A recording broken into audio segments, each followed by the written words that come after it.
आप देख रहे हैं सूत्रकार समाचार। मैं आग्रह करूंगा कांग्रेस विधायक दल के उपनेता आदरणीय प्रदीप यादव जी से कि वो आप लोगों से मुखातिब हो कि झारखंड सरकार ने कल एक महत्वपूर्ण निर्णय किया है इस राज्य के सापेक्ष में। इस राज्य में जाति जनगणना राज्य सरकार कराएगी, जाति सर्वेक्षण कराएगी। और पार्टी का मानना है, कांग्रेस का मानना है, हम सबों का मानना है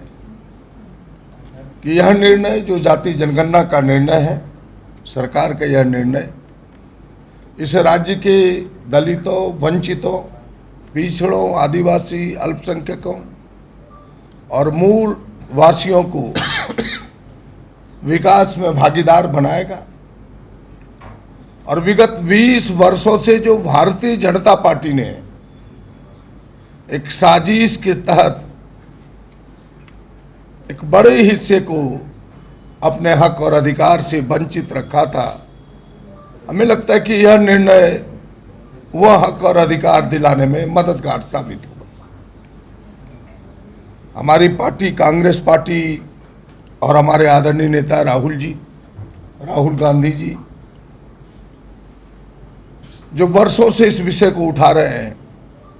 लंबे संघर्ष के लिए वो पूरे देश में भी घूमे और उनका एक ही मुद्दा था कि भाई इस देश में जाति जनगणना हो। और हमें लगता है कि उनके संघर्ष को यह निर्णय जो झारखंड सरकार ने कल अपने कैबिनेट से निर्णय लिया है, हमें लगता है कि उस संघर्ष को भी मजबूती प्रदान करेगा और एक देश में संदेश देगा कि जहां कांग्रेस गठबंधन की सरकार है, जो हमारे आदरणीय नेता, हमारी पार्टी की इच्छा है, उस इच्छा के अनुकूल, जनता के कल्याणकारी योजनाओं के अनुकूल यह निर्णय मददगार साबित होगा। इसीलिए इस निर्णय के आलोक में हम पार्टी की ओर से आदरणीय नेता राहुल जी को, माननीय मुख्यमंत्री जी को और पूरी सरकार, गठबंधन की सरकार को, कांग्रेस, झारखंड मुक्ति मोर्चा, आरजेडी गठबंधन की सरकार को हृदय से बधाई देता हूं, धन्यवाद देता हूं। राज्य की जो एक बड़ी आबादी, खास करके पिछड़ों की जो आबादी, जिन्हें 7 जिलों में आरक्षण शून्य था, वो 7 जिले लोहरदगा, लातेहार, सिमडेगा, गुमला, खूंटी, पश्चिम सिंहभूम और दुमका,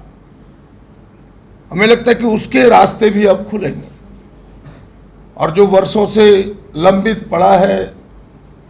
पिछड़ों के आरक्षण बढ़ाने का, क्योंकि वह जो 50% की सीमा रेखा है जो रोकती है पिछड़ों को आरक्षण 50% से अधिक देने में, हमें लगता है कि जाति जनगणना उस निर्णय के दरवाजे को भी खोलेगी और फिर वो पिछड़ों को आरक्षण का रास्ता भी यहां से खुलेगा। भारतीय जनता पार्टी उलट पुलट कह रही है, लेकिन भारतीय जनता पार्टी अगर सच में पिछड़ों का, दलितों का, वंचितों का को हक दिलाना चाहती है, तो मेरी मांग होगी इस फोरम से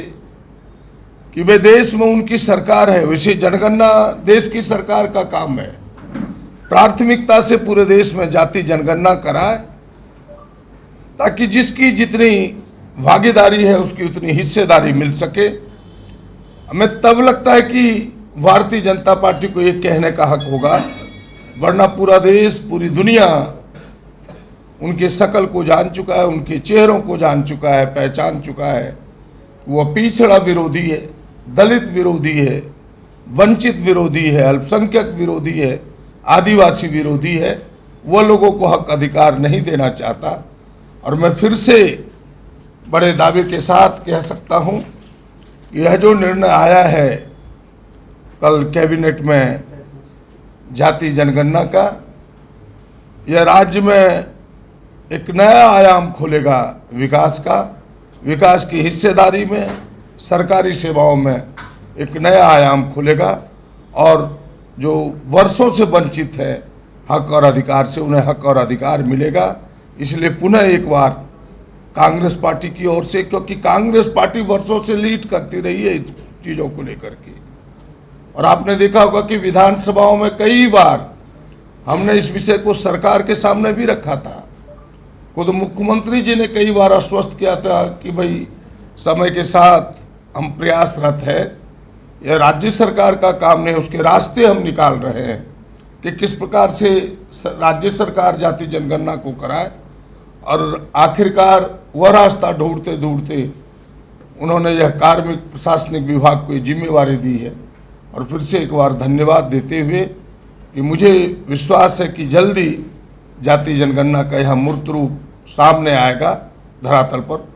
उतारने का सरकार प्रयास करेगी।